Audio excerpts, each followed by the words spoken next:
Hello gardening friends, it is August the 1st, so it's time for our August garden tour. I think the star of today's show, or the stars of today's show, is going to be the tomatoes. We got tomatoes, we got moringa, we got Egyptian spinach, we got Malabar spinach, we got lots of other stuff. So let's get down to the garden and see what we got today on organic gardening in North Carolina.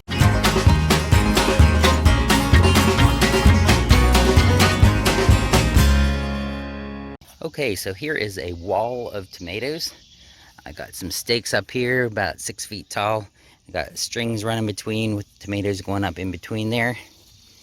This is an experimental tomato that I got. I'm not sure if I paid for it or they just sent this as an experimental tomato from, I think, Pine Tree Seeds, SV7846TH. And it's made really nice tomatoes. I mean, they're beautiful, but they don't have a whole lot of taste. They're very firm. They don't have much of a juice inside of them either. So not super impressed with those. I mean, they're beautiful tomatoes. They're very photogenic, but they're not great tasting. So probably won't try them again. Here's climbing triple crop. This was recommended by Jess over at Roots and Refuge. I have eaten a couple of them, and they are a very delicious tomato. There's a very more monster tomato. This has some tomatoes on it too. I don't think I've eaten one there off of there yet because it's not ripe yet. Let's see what this is. I think this is another climbing triple crop. Oh, this is Mountain Rouge. Actually, this is my favorite tomato. I think it's my favorite tomato of all time.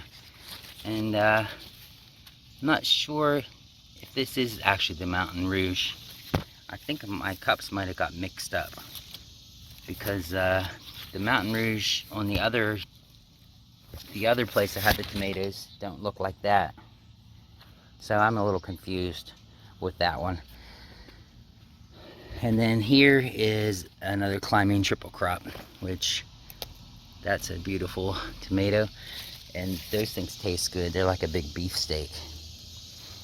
Here's some of my figs, which are doing well.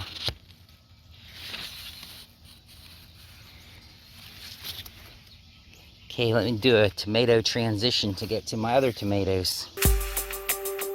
Some more tomatoes. This is a Determinate tomato. I believe this is the Bella Rosa. Yeah, that should be the Bella Rosa. Here is a Subarctic Plenty, another Determinate. And that one was early. And it's got a good flavor, but it wasn't really super earlier than my other tomatoes. So I don't know if I'm going to grow that again either. But here is the Mountain Rouge. This one is definitely the Mountain Rouge. And how to get that leaf out of the way. This was my winner for taste this year, hands down. I mean, it was fantastic. Here's some more Subarctic Plenty, which is a Determinate, and the vine is actually dying on that. So that tomato can still be replaced by another tomato, and I might be able to get a harvest out of it. All right, let's go take a look at the runner beans. This is the black coat runner beans. Have them going up this trellis. And there are some beans on here, but they're a little hard to find. Maybe they're not liking this hot weather either. There's a lot of blooms on it right now, so maybe they're still working on the plant production. There's a little bean right there, just getting started. But there are some beans on there. I'll probably just let them go until they get hard and make seeds for next year, or make some beans to put in soups. Here's my goji berries. There's lots of goji berries on here, but last month I said that they're not very tasty, and that is still true. But if you let them, some of them are getting bigger, And when they get bigger and super red, they are more tasty. Look, there's a branch over there that's got a ton of goji berries on there. So I might prune this plant back hard this fall and see if I can get a more robust plant that is going to put out bigger goji berries, because they really don't taste that great. I mean, I'll eat most anything if it's good for me, but they're sort of sour to me. Okay, here is my sugar baby watermelon. It only has one little watermelon on there, and it looks like a bird pooped on it. Thanks, bird. That wasn't good for my garden tour. Silly bird. Here's my Tromboncino squash. It's planted right there, and it's got squash going every which way. There's one laying on the ground there. There's one laying on the ground over there. You can see behind there. And look at that stalk. That stalk, it looks like there's 3 plants there.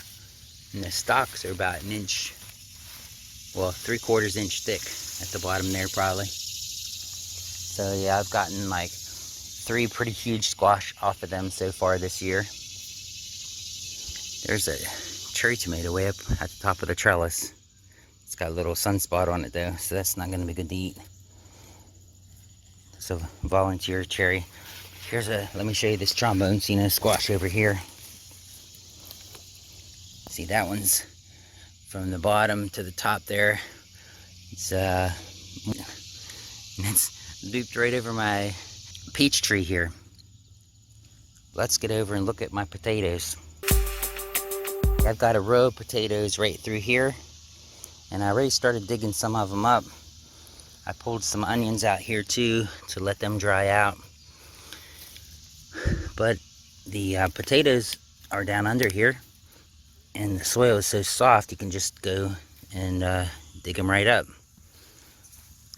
So I need to get out here and I need to dig up the potatoes and harvest them. So let me cover them up so the sun doesn't scald them. Some of these are sun scalded a bit, but there's potatoes all over the place. I planted Beckett and also Yukon Gold. So I'm just going to cover those up till I get back to harvest them, so the sun doesn't make them turn green. I don't know if I've showed this very often, but this is a pomegranate tree. I thought it died the first year I planted it, but it came back the next spring. So I think this is the 2nd or 3rd year it's been growing. So maybe next year it'll get some flowers and get some fruit. That would be cool. All right, I'm gonna transition over to the corn. I've got 2 types of corn here. I've got sweet corn and I've got blue hoppy corn, and it's starting to tassel, so it's starting to make some ears. So my Tromboncino squash has come the whole way over here too. There's a Tromboncino squash in the middle of the corn, in the middle of my cucumbers that are in my square-foot bed down here. But see that little Tromboncino squash? That one's probably getting close to 3 feet long. Here's an ear of corn. And I'm thinking this is sweet corn, and I'm thinking this is the blue hoppy corn. Look at that pretty, like a purple tassel on the top of that corn. Lots of the pollen seeds falling down from the tassels to pollinate the corn. Here's my Determinate tomato that I planted in the square-foot bed, and that's sort of fallen over on the other square-foot bed there a little bit. I could have staked that up, but this was lettuce, which was dying in the heat anyway, so there's nothing there at the moment. Okay, let's get over and look at our Malabar spinach. Here's a Malabar spinach plant that I have growing up a piece of concrete mesh. What I like to eat on the Malabar spinach is the tips, like the tips like this. because they are super, super tender. And they taste good. I like to put my Malabar spinach in my omelets that I eat for breakfast.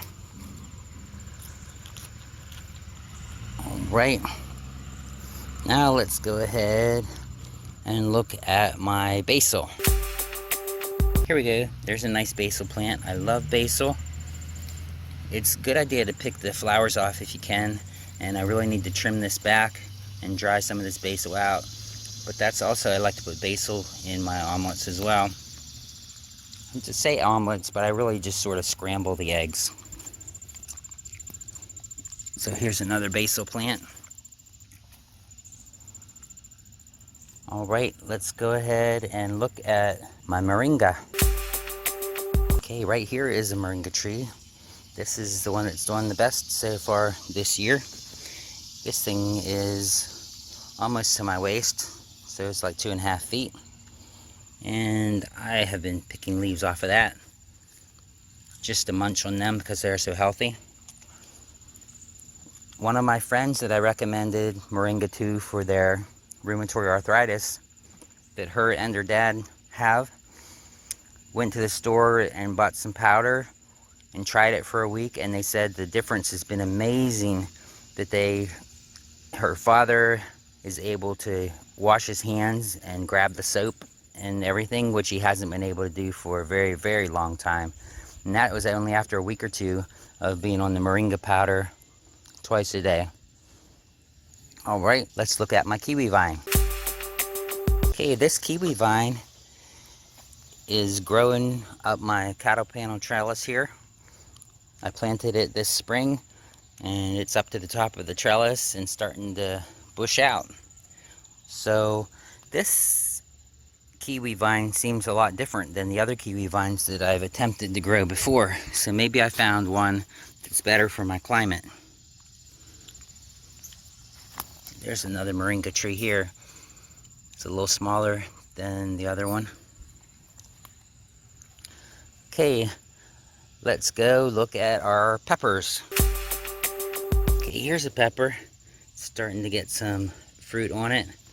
The peppers and everything, I don't know, it seems like it's taken a lot of time this year to get peppers started.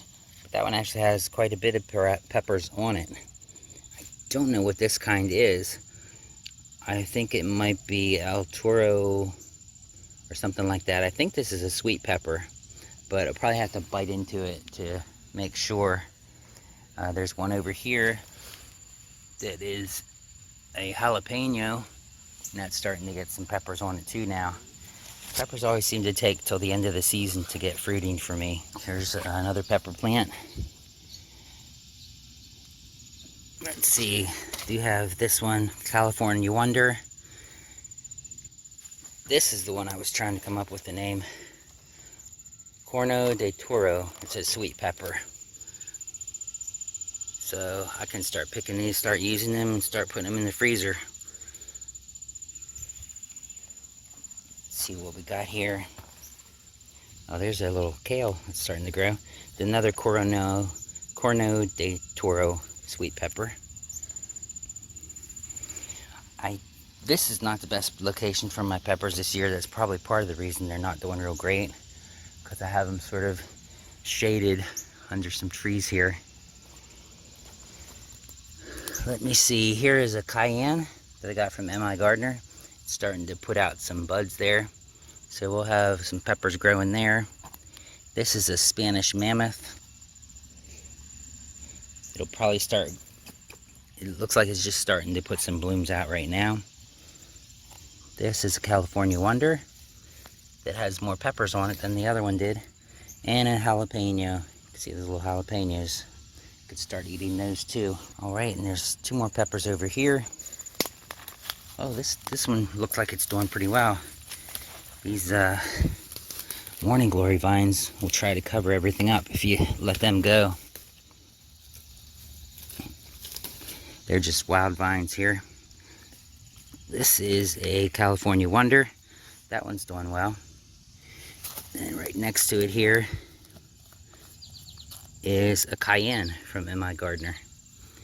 That's starting to get some blooms, starting to get some peppers on it too. So I might trim this tree down the whole way. I don't even know what this is. It's just sort of one that came up by itself. So let's go look at our okra. Okay, here's my okra.